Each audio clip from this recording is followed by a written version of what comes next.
All right, let me see if I can do this. Okay, hello. All right, so I've been playing around with Ring of Fire this weekend, and one of the reasons that it is so difficult to play is that the way we've got it with the B flat and the E flat and the F seventh, we have to play those with the only the top four strings, just those four. If you play these bottom two, then they're not the same key, and it sounds really weird. And it is super hard for beginning guitarists to not play all six strings when you play a six-string guitar. It's hard to know where to put your finger just to hit those bottom four to make that chord, right? Because if you play that chord with all six strings, it sounds like this. And that sounds really ugly, right? The reason it sounds ugly is that when you make this chord, when you make the shape of this chord, the very first note you put down is your first finger here on the E string, which actually makes the note F, right? This is an open E. And now if you take it up a half step, it's an F, right? So the dominant note, the highest note that you're hearing in this chord when you play it, is the F. And that sounds nice, but then when you play an E next to it, it's dissonant, which means the notes are right next to each other and it just sounds kind of ugly. So this is what you hear. Instead of hearing the two notes the same, like this, you hear this, which is horrible, right? I mean, like for what we're doing anyway. Sometimes it's absolutely appropriate, but in this case, it's just horrible. So we have to find a way to fix that. The best way that I can think of to fix it is to use a gadget called a capo, right? It's this thing here, a little squeezy thing. And so what you do is you put the capo right on the first fret, and your capo actually acts like a finger that's going to hold all the notes down. It's going to turn both of these E's into F's when you put that down. And it kind of saves you from having to hold your finger down, because after a while that hurts, and it hurts your wrist until you get really good at doing like bar chords. So what we're actually doing now is we're playing the same chords, but we can use different finger patterns to play them that are actually easier to play. Because the B flat chord actually turns into, when you put the capo on the first fret, the B flat chord turns into the exact same finger shape for A, which is the three fingers across the, it'll be the third fret, right? You can look at the neck of your guitar and it'll have these little dots to tell you what fret you're on. So put your three fingers across the B, G, and D strings, and that's an A chord, which is one of the first chords you learn as a guitarist, right? And that sounds great.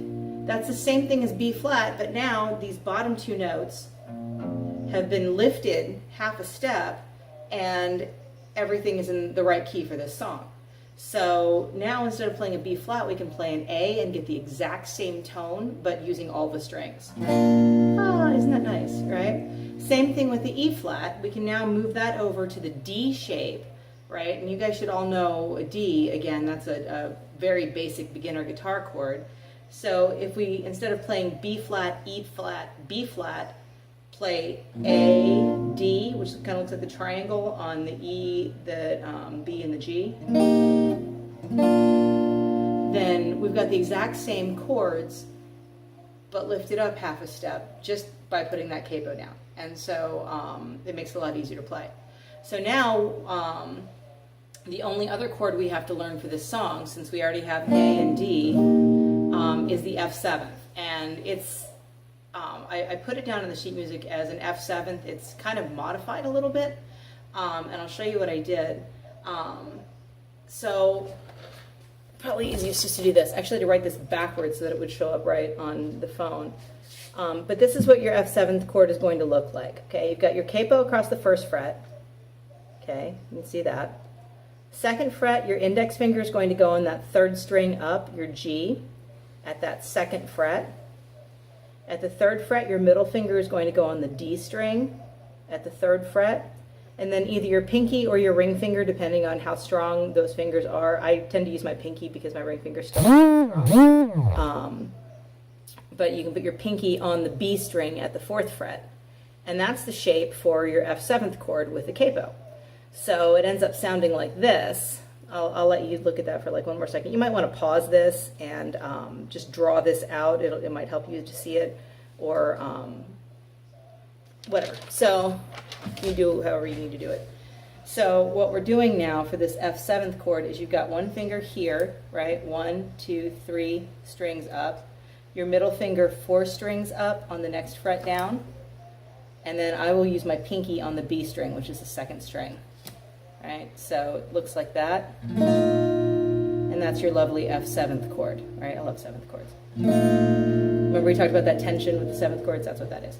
All right, so yeah, those are the 3 chords that we use for this whole song, and I'm attaching the music for it, but basically if you play it very slowly without any kind of strum pattern, just straight up open chords, it starts off on the A, right? So it'll go bum bum bum bum bum bum bum bum bum bum bum bum bum bum bum bum. Love is a burning thing,